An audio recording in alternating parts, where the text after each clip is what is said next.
아멘. 저는 오늘 마태복음 7장 13절에서 27절까지 말씀을 중심으로 해서 좋은 편을 택하라 하는 제목으로 하나님 말씀을 증거하겠습니다. 제가 이번 주간에 사랑니를 뺐어요. 난 궁금한 게, 이때까지 지금 몇십 년 지금 이제 환갑을 넘겼잖아요.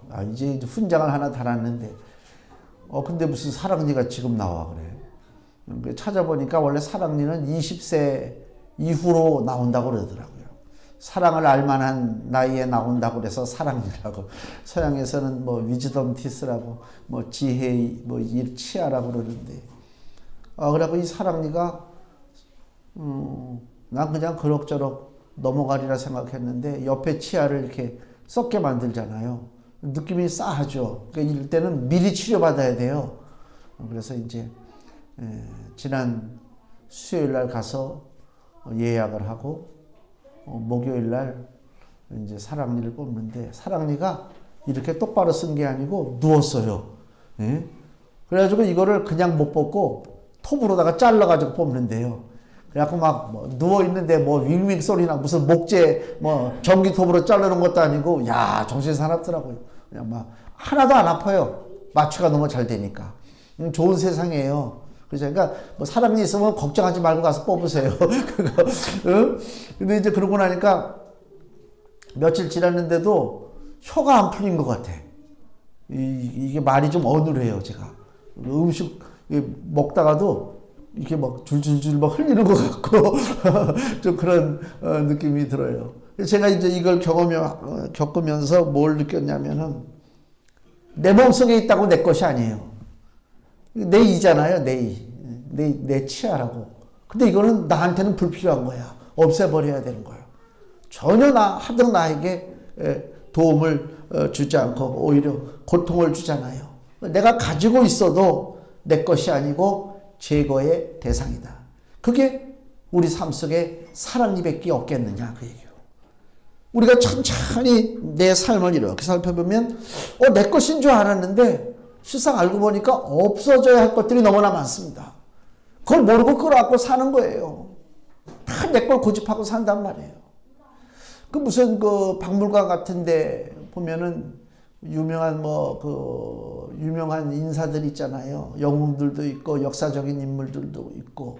박물관에 보면은 항상 뭐가 이렇게 돼 있냐면, 안경이 이렇게 전시돼 있고, 쓰던 거, 볼펜이 전시돼 있고, 혁대, 벨트가 이렇게 돼 있고, 이런 걸 봐요.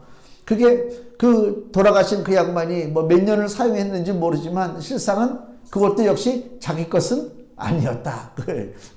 근데 꼭 그런 비유가 아니더라도 우리가 이렇게 돌아보면 내 것인 양 위장하고 나한테 붙어서 거짓된 것, 또 썩어질 것, 그것으로 내 삶을 인도하는 그런 악한 것들이 내 삶에 너무나 많이 붙어 있어요. 생각나는 게, 내가 교만 떠는 것도 그렇잖아요. 난 내 승질이야. 이건 내가 원래 성격이 이래. 이런 사람들 많잖아요. 저 사람 원래 성격이 그래. 원래 그런 성격이 어딨어? 그런 성격 없습니다. 자기 것인 줄 알아요, 그 성격이. 이 성격은 나에게 주어진 거니까 혈액형 바꾸지 못하는 것처럼 내 기질, 내 성격도 바꿀 수 없다. 그러고 살아가고 있어요. 배부른 소리 하고 있는 거지. 실상은 다 바꿀 수 있어요. 어디 내 성격을 주장합니까? 나는 원래 급해. 나는 원래 싸워. 나는 원래 그래. 그건 말이 안 돼. 자기 게 아닙니다. 또 우월감이, 어떤 사람은 우월감이 있어요. 이 텔레비전에 이렇게 정치인들 나오고 이렇게 연예인들 나오고 얘기하는 거 들어보면 그 얼굴에 뭐가 써 있냐면, 내가 잘났다. 요새 내가 제일 잘 나가 그거 있잖아요. 내가 제일 잘났어 하는 게 얼굴에 쓰여져 있어. 그것도 물론 지 것이 아니야. 잘난 거 하나도 없어. 언제까지 그 잘난 표정을 하고 살다가 세상을 떠나게 될는지는 봐야 되겠단 말이야. 반대로 난 너무 못났어. 난 너무 열등감이 있고, 나는 어디 가서 이렇게 내세울 것도 없고, 또 이렇게 사는 사람도 있어요. 그것도 원래 자기 것이 아닙니다.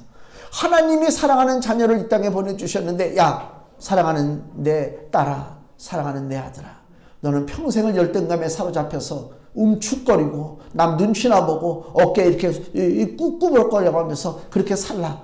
주님이 그러시겠어요? 그게 아니지. 내 것이 아니란 말이에요. 잘난 척하는 것도 내 것도 아니고 또 못난 것도 내 것도 아니다. 그걸 우리가 알아야 된다. 그러니까 위장돼서 나에게 붙어있는 것이 너무나 많아요. 그 다음에 내 이 지식, 경험, 판단력.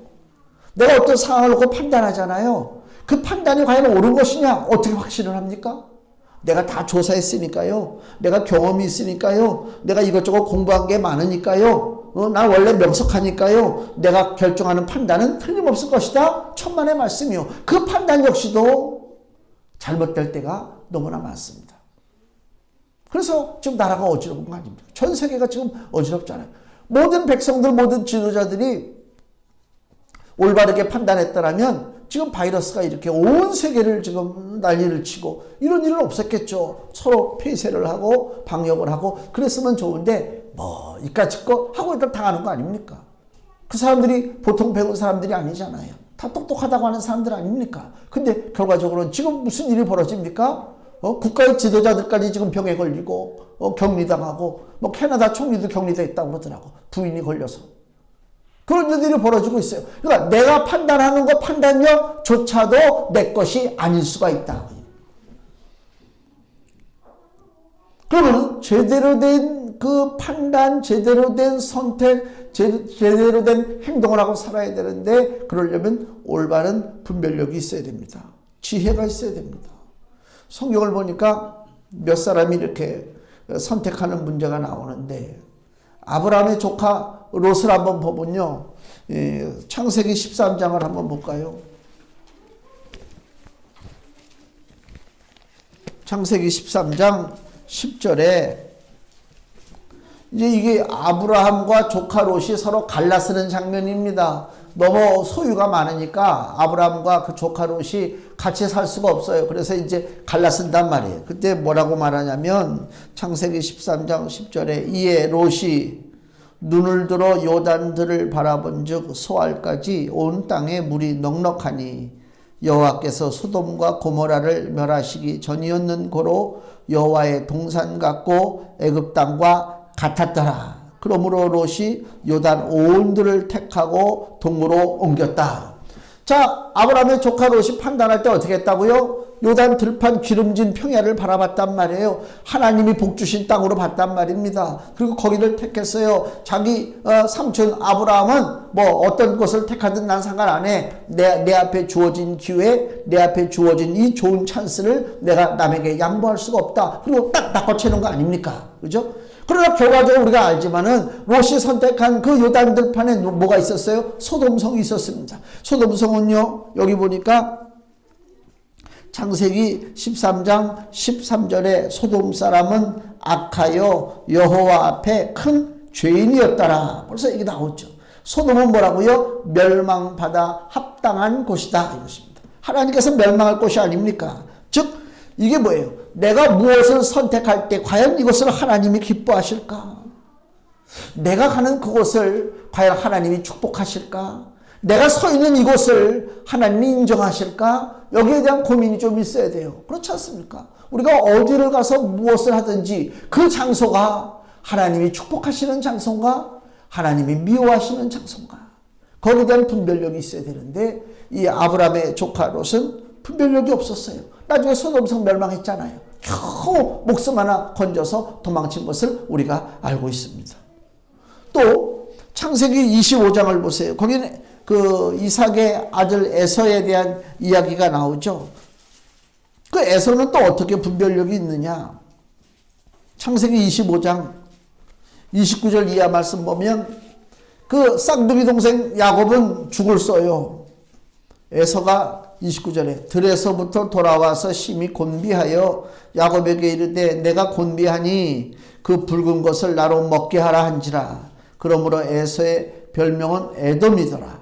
야곱이 가로되 형의 장자의 명분을 오늘날 내게 팔라. 우리가 잘 아는 장자권 넘기는 장면이죠. 에서가 가로되 내가 죽게 되었으니 밥 한 끼 못 먹었다고 죽습니까? 이 사람이 가벼운 거예요. 내가 죽게 되었으니 이 장자의 명분이 내게 무엇이 유익하리요?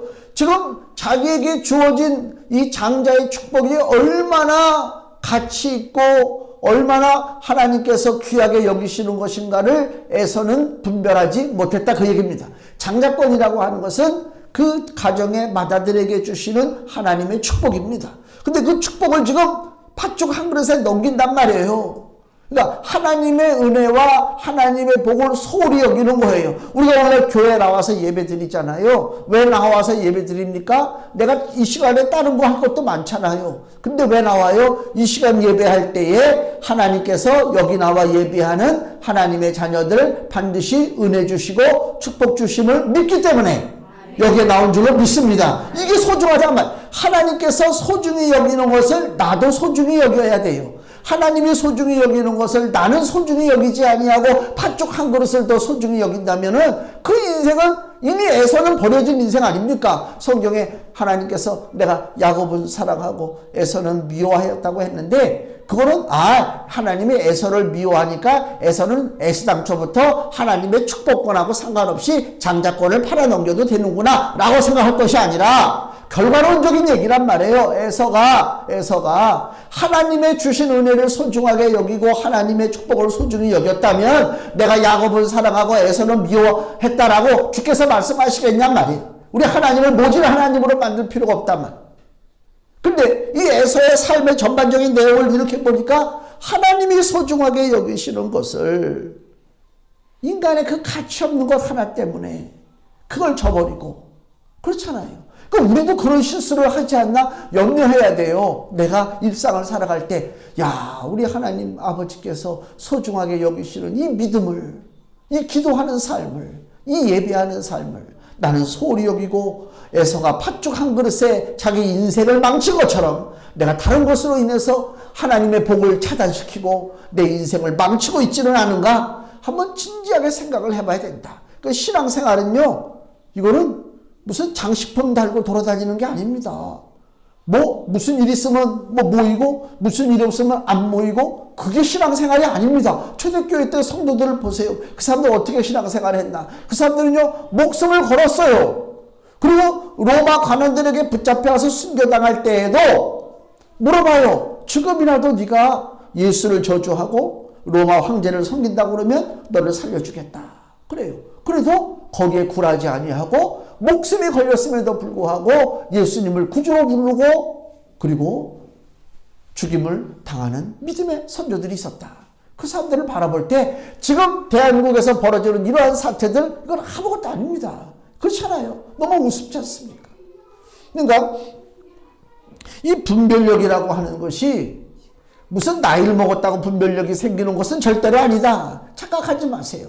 인생을 많이 살았고 무슨 지식이 많고 그러면 분별력이 뛰어나다. 그것은 세상 사는 그냥 그 얕은 분별력 정도지 우리의 영혼이 죽고 사는 문제에 있어서는 세상의 분별력 가지고는 될 수가 없다. 하나님이 나에게 주셔야 된다. 그것은 하나님의 것을 소중하게 여기는 자에게 하나님의 것을 소중하게 바라볼 수 있는 믿음의 눈이 열리게 될 줄로 믿습니다. 소중한 것을 소중하게 바라보지 않는 자에게 하나님이 눈을 열어주게 하실 리가 없지 않습니까? 바라보는 훈련을 해야 된다. 소중하게 바라보라. 교회 와서 제가 이렇게 쓱 한번 돌아보면 먹다 남은 그 물 담긴 컵도 그냥 놓여져 있고 어디는 사탕 쪼가리도 놓여져 있고 어디는 모두 놓여져 있고 사진을 한번 찍어서 전시회를 해보고 싶은 마음도 들어요. 집에서 만약에 자녀들이 그렇게 하고 돌아다니면 엄마들이 어떻게 하겠어요? 야, 좀 치워! 그래야 되겠죠. 근데 교회에서는 누구 하나 치워! 이런 사람들이 없어요. 하나님이 바라보는 시각을 가지고 바라봐야 돼. 그러니까 아무것도 아닌 거지만 그래서 그런 시각을 가지고 내 삶을 보는 거예요. 내 가정을. 없어져야 할 것이 무엇이고 치워져야 할 것이 무엇인가. 이런 분별력을 가져야 된다. 또 하나, 갈라디아 교회 교인들의 그 분별력이 기록되어 있는 것이 신약성경 갈라디아서 3장에 있습니다. 한번 보세요. 고린도전후서 갈라디아서 3장 10절입니다. 신약성경 305페이지 3장 1절부터 봅니다. 어리석도다 갈라디아 사람들아, 예수 그리스도께서 십자가에 못 박히신 것이 너희 눈앞에 밝히 보이거늘 누가 너희를 꾀더냐. 내가 너희에게 다만 이것을 알려 하노니 너희가 성령을 받은 것은 율법의 행위로냐 듣고 믿음으로냐. 너희가 이같이 어리석으냐. 성령으로 시작하였다가 이제는 육체로 마치겠느냐. 이게 무슨 얘기냐면요, 교회의 가장 핵심은 믿음이에요. 믿음으로 구원받고 오직 의인은 믿음으로 사는 것입니다. 근데 교회에 마귀가 들어오기 시작합니다. 교회에 거짓된 신앙, 거짓된 신학, 잘못된 사상, 잘못된 교리가 들어와서 야, 믿음만 갖고 사냐? 날짜도 따져야지, 절기도 따져야지, 몸뚱아리 움직여서 어떻게든 좀 해야지, 이런 얘기들이 막 들어와요. 근데 우리 인간들은요, 본성적으로 보이지 않는 것을 믿는다? 우리는 그렇게 못해요. 원래 인간은 눈에 보이는 것을 더 소중하게 여겨요. 그래서 우리가 그냥 기도하는 것보다 십자가라도 하나 딱 붙잡고 기도하면 힘이 더 생겨요. 그냥 기도하는 것보다 저 산속에라도 올라가서, 그죠? 뭔가 좀 기도꾼이라도 들어가면 더 기도가 잘 되는 것 같고, 뭐 그런 거 아닙니까? 뭔가 보여야 돼. 느낌이 와야 돼. 환경이 주어져야 돼. 근데 성경은 그렇게 우리한테 얘기하지 않고 오직 믿음. 너는 보는 거로 믿느냐? 보지 못하고 믿는 자들이 뭐가 있다? 복이 있도다. 예수님 말씀하시잖아요. 근데 우리는 보지 못하고 믿지를 못해요. 자꾸만 뭔가를 보려고 애쓴단 말이에요. 그러니까 그래서 어떻게 무슨 일이 벌어져요? 교회 안에 프로그램이 만들어지는 거예요. 오직 예수를 믿음으로 내가 구원받고 예수를 믿음으로 내 믿음이 성장한다. 이것이 진리인데 그래가지고는 사람들이 믿지를 못해. 뭐야 시시하게. 야, 이 교회는 뭐 프로그램도 없네. 그러니까 프로그램을 만들어요. 새신자반, 뭐 초급자반, 무슨 반, 뭐 사명자반, 뭐 제자 훈련반, 뭐 중직자반, 뭐 무슨 반, 막 프로그램을 만들어요. 그래서 여기서 6주 공부하고 또 졸업하고 또 몇 주 공부하고 또 한 단계 올라가고, 야, 그럴듯해. 마지막에는 어떡합니까? 학사모에다가 그 있잖아, 옷 입고 검은 옷 입고 축 앉아가지고 뒤에다가 현수막 걸고 축 졸업해가지고 뭐 성경 무슨 대학 몇 기 딱 사진 찍어. 그러면 야, 내가 말이야 이 정도야 말이야. 내가 그 속에 뭐가 들어있는데 뭘 배웠는데, 그렇잖아요. 아무 소용없어요. 또 이거 아무 소용없다 그러면 또 그렇지만 제가 보는 한에 있어서는 성경 교육 프로그램이 한국 교인들의 영적 성장에 별로 유익을 주지 못했다. 지식만 아주 얄팍한 지식만 올라갔다. 하나님 앞에 진심으로 무릎 꿇고 아버지를 그 은밀한 중에 거하시는 하나님 앞에 내 사정을 고하고 내 속사정을 고하며 하나님과 교제하는 하나님의 친백성들이 과연 얼마나 되겠느냐. 내가 이 마지막 때 믿음을 보겠느냐. 예수님 그러시는 거예요. 내가 이 마지막 때 너희들의 성경 지식을 보겠느냐. 내가 이 마지막 때 너희들이 얼마나 열심히 충성하고 봉사해서 어떻게 일했는지 내가 보겠느냐. 예수님 그런 말씀하지 아니하시고 뭘 보겠느냐. 내가 너희의 믿음을 보겠느냐. 믿음이 중요하단 말이에요. 근데 이 갈라디아 교인들이 믿음 가지고는 부족하니까 자꾸만 딴 일 갈고 한단 말이에요. 그래서 지금 사도 바울이 어리석도다 갈라디아 사람들아 지금 얘기하는 거예요. 갈라디아 사람들아. 2절 다시 보세요. 갈라디아서 3장 2절. 내가 너희에게 다만 이것을 알려 하노니 너희가 성령을 받은 것은 율법의 행위로냐 듣고 믿음으로냐. 지금도요. 성령 받으라 성령 받으라 성령을 받아야 되는데 성령을 어떻게 받아야 되느냐. 음악이 꿍짝꿍짝꿍짝거리고 막 찬송가가 울려 퍼지고 앞에서는 그냥 그 전도사들이 마이크 들고 쭉 서가지고 막 거룩한 복음성가를 부르고 막 와 기도하고 그러면 성령이 온다고 생각을 하고 있단 말이에요. 지금 성령님은 분위기 따라서 춤추시는 분이 아닙니다. 이 성경은요 누가 기록했다고 우리가 배웠습니까? 하나님이 기록했죠. 하나님의 영 성령이 기록하신 것입니다. 사람의 심령을 주장하신 거예요. 그게 성령 영감설이에요. 쭉 이 갈라디아서 같은 경우에는 사도 바울이 기록했지만 사도 바울이 자다가 일어나가지고 기록한 게 아니고요. 사도 바울이 기도하는 가운데 성령께서 바울의 마음을 주장하시는 거예요. 그래서 성령의 생각대로 글을 기록한 거예요. 이게 성령 영감이에요. 성경 영감이란 말이에요. 그러니까 성령이 이 성경의 저자시란 말이에요. 이 성경을 기록하신 분은 실제는 성령 하나님이요. 그래서 성령님이 언제 우리에게 역사하시느냐? 내가 이 성경 말씀을 소중하게 여기고 말씀 붙잡고 기도할 때, 그때가 성령이 우리 가운데 역사하실 때라 그 얘기입니다. 이걸 놓쳐버리면 엉뚱한 짓 하고 들어가지는 거예요. 불러불러 해봐야 소용없어요. 나가 떨어져요. 무슨 일이 생기면. 하나님에 대한 지식이 없는데, 하나님에 대한 믿음이 없는데 불러불러 해가지고 그 사람이 세상을 헤쳐나갈 수 있겠는가? 천만의 말씀입니다. 다 떨어져 나간다 그 얘기요. 분명한 지식이 있어야 되는 것입니다. 이 갈라디아 교인들에게 자 주시는 또 말씀이 갈라디아 3장 10절 11절 무릇 율법 행위에 속한 자들은 저주 아래 있나니 기록된 바 누구든지 율법책에 기록된 대로 온갖 일을 항상 행하지 아니하는 자는 저주 아래 있는 자라 하였습니다. 또 하나님 앞에서 아무나 율법으로 말미암아 의롭게 되지 못할 것이 분명하니 이는 의인이 믿음으로 살리라 하였습니다. 아멘. 우리는 완전하지 못해서 이 말씀의 요약이 뭐냐면요. 우리는 율법에 기록된 행동을 하나님이 이거 하라 저거 하라 이거 하지 말라 저거 하지 말라 하는 그 율법을 우리는 지킬 수가 없어요.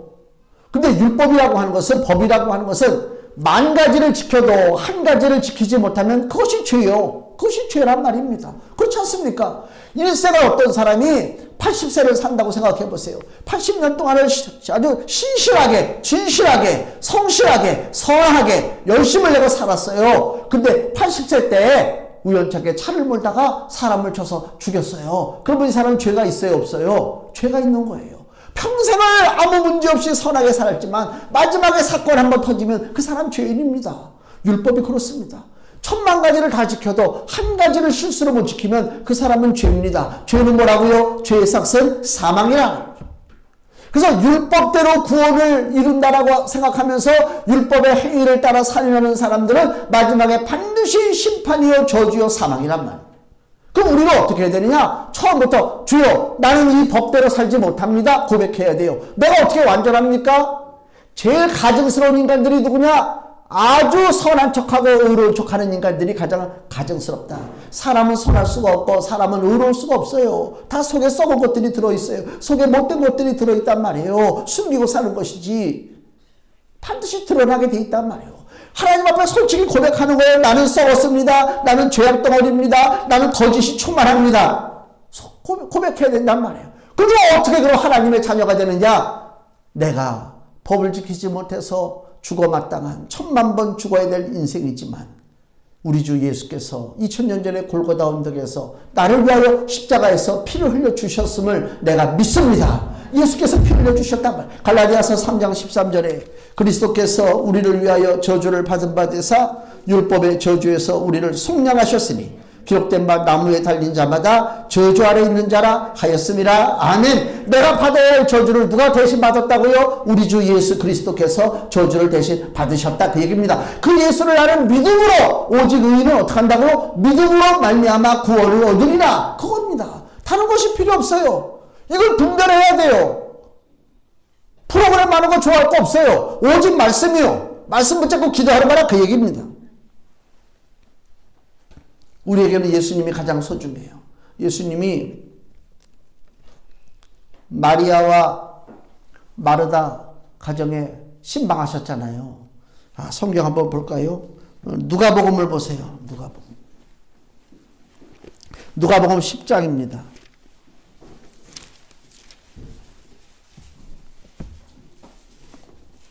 누가복음 10장을 딱 펼쳐놓고요.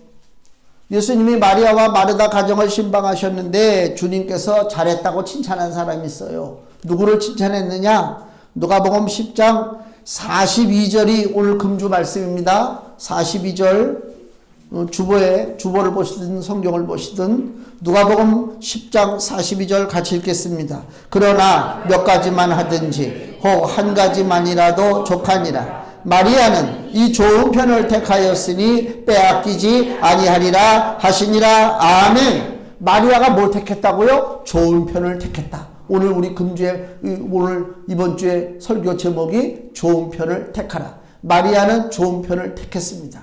빼앗기지 않습니다. 마리아가 좋은 편을 택했다는 얘기가 무엇입니까? 마리아는 예수님이 집에 오신 순간부터 예수님 발 아래 앉아서 주님의 말씀을 경청했다 그 얘기요. 그 언니 마르다는 부엌에 들어가서 일이 분주하게 할 일이 많았어요. 물론 마르다처럼 분주하게 일하는 사람도 필요합니다마는 우선순위에 있어서는 먼저 주님의 말씀을 듣는 것이 우선이다. 교회가 가장 신경 써야 할 것이 뭐냐? 교회가 사회활동하고 봉사활동하고 무술 활동하고 다 좋다. 그러나 먼저 그것이 완전하지 못하다면 나머지 활동들은 다 거짓된 활동이다. 어떤 활동이 먼저 돼야 되느냐? 주님 발 아래 앉아서 주의 말씀을 듣는 예배의 활동이 먼저 온전하게 이루어져야 나머지 봉사가 됐든 선교가 됐든 뭐가 됐든 그것이 온전하게 이루어지는 것이다. 그 얘기입니다.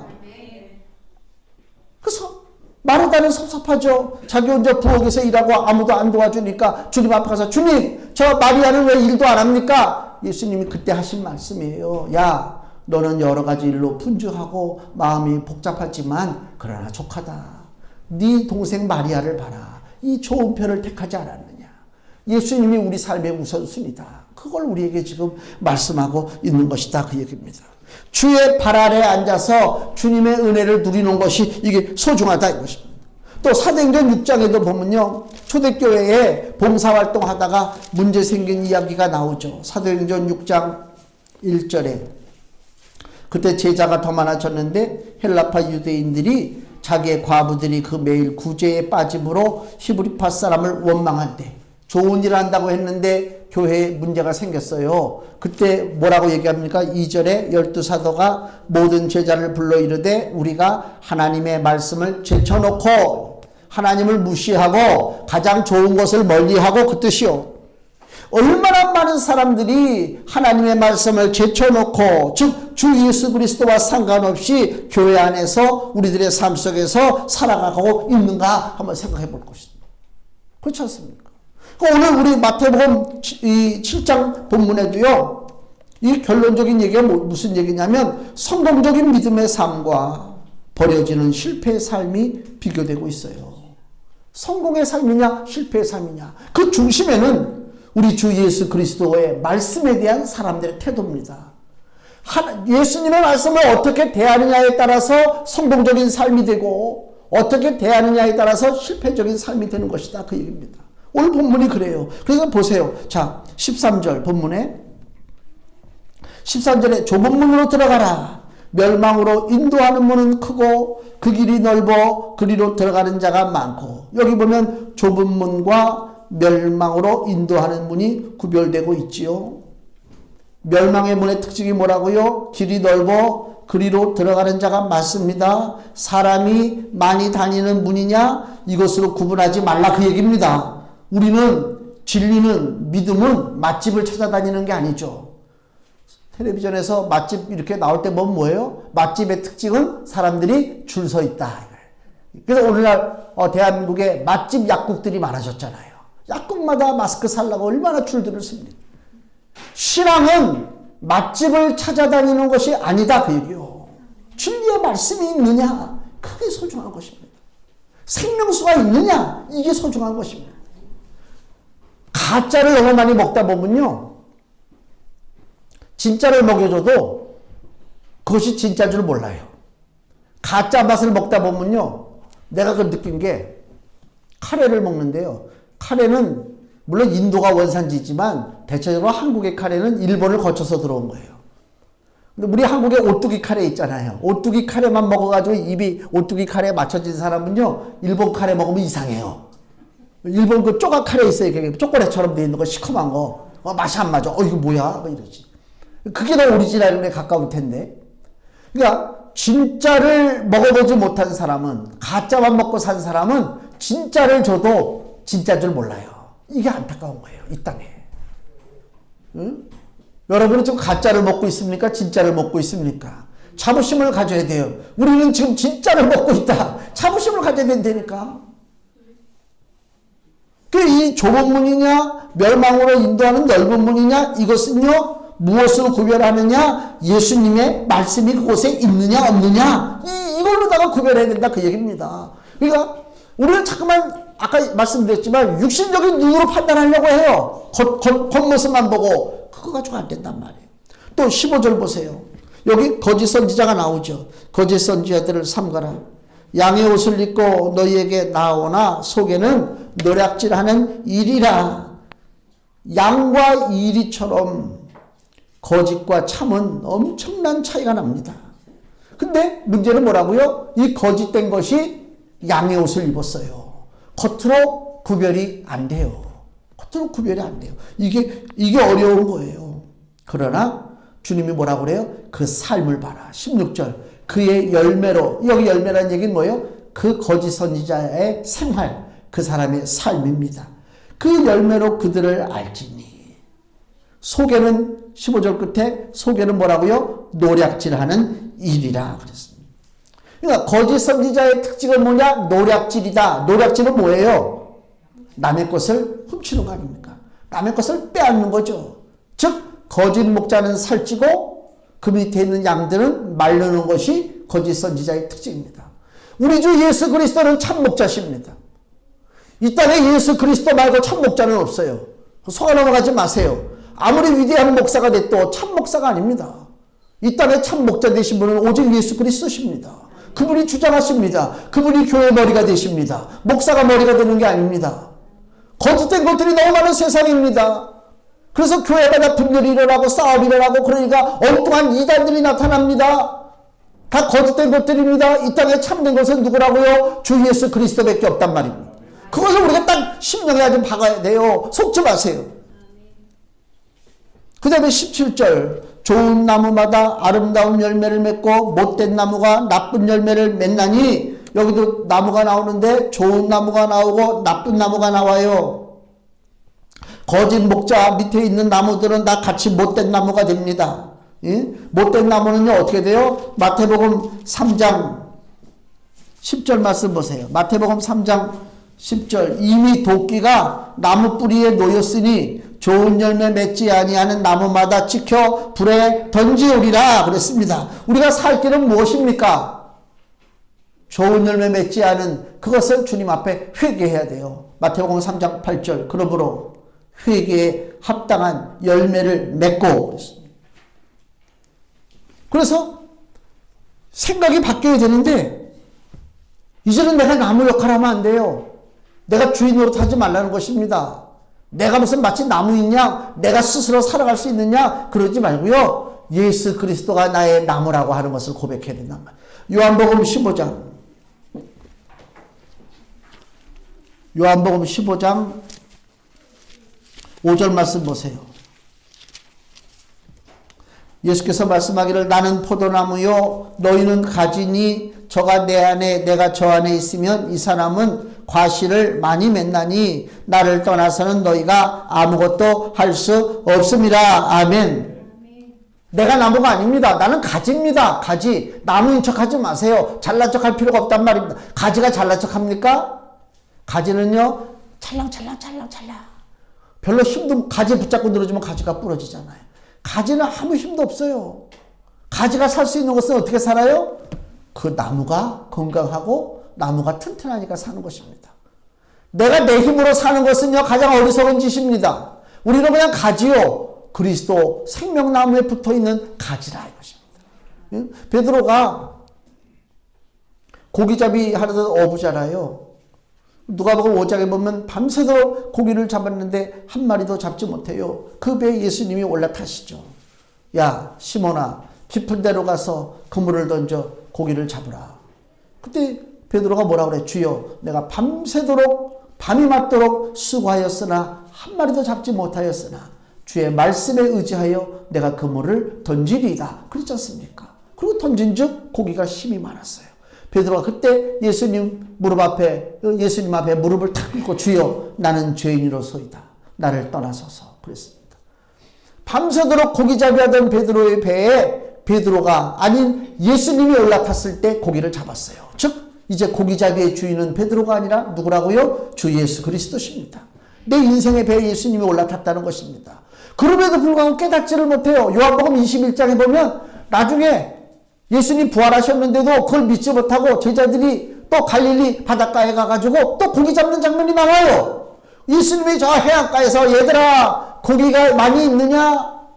제자들이 뭐라고 해요? 한 마리도 없습니다. 한 마리도 없지. 왜? 이제 고기잡이의 주인은 누구라고요? 예수님이잖아. 근데 예수님은 저기 계시고 지들은 저쪽에서 배 타고 있는데 고기가 잡힐 리가 없지. 그 고기잡이의 주인 대신 예수님을 이 배로 모셔야 될 거 아닙니까? 그래야 고기가 잡히는 거 아닙니까? 예수님이 뭐라고 그래요? 야! 일로 와라. 육지에 내려보니 예수님께서 고기도 굽고 계시고 떡도 굽고 계시고 고기도 많이 잡게 해주시고 그거예요. 내가 나무가 아닙니다. 나는 가지예요. 예수님이 나에게 주시는 것으로 만족하며 사는 것입니다. 적게 주시면 적게 주실 이유가 있나 보다. 많이 주시면 많이 주실 무슨 일이 있나 보다. 그리고 우리가 그냥 살면 되는 거지. 가지가 왜 이렇게 적은가 많은가? 그거 얘기할 수가 없지. 자격이 없지. 우리가 가지가 아니란 말이야. 나무가 아니라 그 얘기입니다. 24절 본문에 이제 마지막으로 보면 반석 위의 집과 모래 위의 집이 나오죠. 24절 그러므로 누구든지 나의 이 말을 듣고 행하는 자는 그 집을 반석 위에 지은 지혜로운 사람 같으리니 비가 내리고 창수가 나고 바람이 불어 그 집에 부딪히되 무너지지 아니하나니 이는 주초를 반석 위에 놓은 연고요. 여기 반석은 누구라고요? 예수 그리스도잖아요. 예수님을 우리가 우리의 반석으로 세운다는 얘기는 늘 우리 삶 속에 주의 말씀을 끌어안고 사는 것입니다. 그리고 예수님이 많은 사람을 책망하는 말씀이 나와요. 그들이 바로 모래 위에 집을 짓는 사람들이요. 22절 많은 사람이 나더러 이르되 주여 주여 우리가 주의 이름으로 선지자 노릇하며 주의 이름으로 귀신을 쫓아내며 주의 이름으로 많은 권능을 행치 아니하였나이까 하리니 그때 내가 저희에게 말하되 밝히 말하되 내가 너희를 도무지 알지 못하니 불법을 행하는 자들아. 왜 이들이 불법을 행합니까? 하나님의 말씀을 모르니까 불법을 행하는 거예요. 왜 불법을 행해요? 말씀을 제쳐놓고 육신의 행위로만 살다 보니까 제가 그랬잖아요. 아무리 잘하다가도 하나만 잘못하면 불법이요. 이 말씀이고요. 너희는 불법을 행하는구나. 이 말씀은 너희는 믿음으로 나를 바라보지 않았구나. 그 말씀입니다. 그래서 22절에 뭐라고 그래요? 주여 주여 우리가 주의 이름으로 선지자 뭐 했다고요? 노릇을 합니다. 목사 노릇을 합니다. 장로 노릇합니다. 집사 노릇합니다. 권사 노릇합니다. 노릇은 잘하고 삽니다. 그러나 실상은 내가 아닙니다. 탤런트가 연기를 잘합니다. 그러나 실상은 자기가 아니잖아요. 노릇하는 거란 말은 주인공 노릇하고 누구 노릇하는 것이지. 예수님이 속아 넘어갈 것 같아요? 우리가 노릇하는 것을? 목사 노릇하는 거 속아 넘어갈 것 같아요? 안 속아 넘어간다. 선교사 노릇하는 거 속아 넘어갈 것 같아요? 안 속아 넘어간단 말이에요. 응? 노릇하지 말고 진짜 그 사람이 돼야 된다. 그 사람이 그렇게 사는 것입니다. 목사는 교회에서만 목사가 아니라 목욕탕에 가서도 목사요. 집사는 집에서만 집사가 아니고 직장에 가서도 집사란 말이에요. 슈퍼마켓 가서도 집사고 슈퍼마켓 가서도 권사란 말이에요. 그걸 잃어버리면 안 된단 말이에요. 주의 말씀을 소중하게 여겨야 되는 것입니다. 여기도 반석과 모래잖아요. 처음에는요 누가 반석이고 누가 모래인지 몰라요. 환란이 닥쳐봐야 안 되니까. 주의 말씀을 우리가 의지하고 살 때에 환란이 오나 비바람이 치나 주께서 이긴다고 말씀하셨기 때문에 다 이기게 될 줄로 믿습니다. 우리는 좋은 편을 택해야 됩니다. 좋은 편은 무엇입니까? 좁은 문입니다. 참된 목자입니다. 좋은 나무입니다. 반석 위의 집입니다. 이것은 세상의 경험과 지식으로 택할 것이 아니라 주의 말씀을 소중히 여기면서 나갈 때에 우리 앞에 놓여진 것을 분별하고 나에게 주신 좋은 것을 선택하는 놀라운 축복의 역사가 나타나게 될 줄로 믿습니다. 기도하겠습니다.